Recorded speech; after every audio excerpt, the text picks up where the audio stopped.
Welcome to Cage Minds. Mika Frankl at Duke City MMA, the Rough Rider Barbell Club, Sandoval Fight Systems. Yeah, the trifecta. Have we came up with, like, what do we call this, the tri-complex? Like, I need to come up with a cool name overall to incorporate everything. I love getting all of your names out there, but we got to come up with, like, a cool shorthand for the gym. You know what? That's a little bit above me. I do think it'd be good to kind of get a little bop, bop, bop, like kind of thing mixed in there, but that's not the way it's going right now. That's as far as I know. The one-stop shop, we'll call it. All right, let's go with that one. And I'm joined by this incredible gentleman. Yes, the gentleman headlining LFA 156, April 14th, Sanford, Pentagon. Shout out to you guys for always retweeting every time I mention you. That's much appreciated. Is this your first time going up to Sioux Falls? We know they're a frequent destination for LFA. This is my first go-round. Usually LFA keeps me in that kind of North Dakota, like Wisconsin type area. Whenever I go out, I'm not even ranked in the Southwest anymore for some reason. I'm ranked in the Midwest now, so I'm like, okay, I'll take that, I guess. I guess it's trying to harken back to that childhood growing up there in Michigan, right, in Detroit? Detroit, Michigan, yeah, until I was 14 years old. Then we came on out to New Mexico.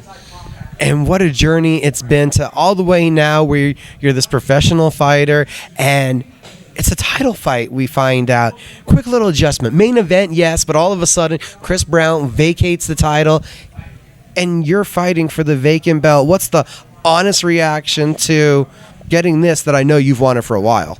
About damn time. That was my honest reaction. It's no secret. After almost all my most frequent wins, I've called for that LFA title shot. So I'm just happy it finally came about. The last fight, quite the impression left with the finish.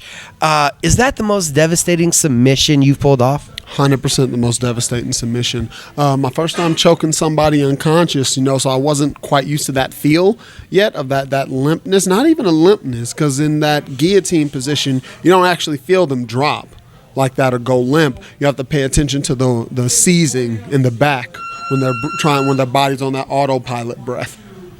Not to give it all away, but how confident are you getting with these chokes as guys are shooting in? Incredibly confident. I even proclaimed at the end of my last fight, stop shooting on me, because I'm going to keep snatching up your necks. Well, that leads us to Trey Waters. Do you see him in the main event of LFA 156 shooting on you? Not at all. I think that me and Trey are going to put on a stand-up striker's delight is what I think is going to happen. We saw he's someone that has taken a lot of his fights towards the later stages and found finishes where you're a sniper just from the get-go. How do you feel those two conflicting styles are going to collide? I feel like the way that we're going to collide is I'm going to put on that pressure, and he's going to be looking to counter. We're both counter strikers. We're just two different variants. I'm trying to counter you by making you make a mistake with the pressure coming forward. He's waiting for you to make that mistake while on the back foot or rooted. Sometimes he'll just hold his ground, and he's used that size a bit to intimidate people into throwing before they're prepared to. So do you see a challenge in this fight of you progressing in that initiating the offense aspect where you said you like to the flinch, the counter, the draw out the offense? Do you see this somewhere where you might be necessary to go first? I feel like I'm going to have to go first this time around. I don't want him going first, He might feel very confident going first, being on the front foot. I don't want that to be a scenario that I even have to encounter. I'm planning on backing him up. 6'5". We've seen you up at middleweight. Does the 6'5", has that done anything to change your preparation, thinking about the angles of where you need to go to land on his chin? No, not really, because I have an 80.5-inch reach, so I don't have to adjust my punches all that much. I haven't beaten reach by 3.5 inches, so it's a bit of a wash, actually, his 77 to my 80.5. So when he can touch me, I can for sure touch him. It's about time. It's the title fight. Do you feel like this is the right time to have this culmination of your time with LFA? I believe so. I've been lucky enough to have my entire career play out with the LFA and constantly be tested within the LFA's waters. Like you said, I've ventured up to middleweights. I've already fought the biggest guys who I'm ever going to ever going to fight while staying at welterweight. So I feel like the lessons that I learned throughout LFA and being tested the entire time, I think it's all adding up right now at the perfect moment for me. From a ton of fights where we felt everyone was going to shoot on you, is there just kind of also an elation towards looking at Trey's game and being like, this is somebody that's going to want to also exchange? I'm ecstatic for it. I'm not even going to lie. I haven't really gotten to showcase what my stand-up really looks like. Everyone sees the power and the pinpoint accuracy when I am able to do it, but most of the time my striking is a pinch more limited because I'm addressing the takedown threat, addressing the grappling threat. But in this one, I'm really looking to just open up that full tool set.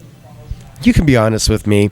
When you're there doing the film study, we know all the personality probably comes out when you're by yourself. Are you critiquing Trey's takedown defense, thinking about how you would be handling the situation because you guys are both kind of put in the same situation? Long, lengthy strikers. Everyone's trying to put you on that fence. I do look at what is similar between the two of us, and I'm just like, oh, that's pretty good. Hey, that could use some work. That's really good. Like that knee timing on his entries is very, very good, actually. But luckily, I'm not really the shooting type, so I don't really have to worry about some of those weapons.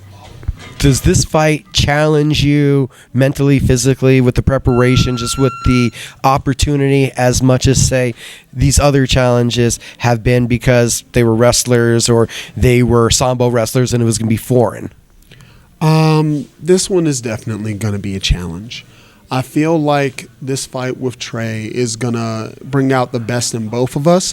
He's looking to bounce back from that Contender Series defeat, so I know I'm getting the best him.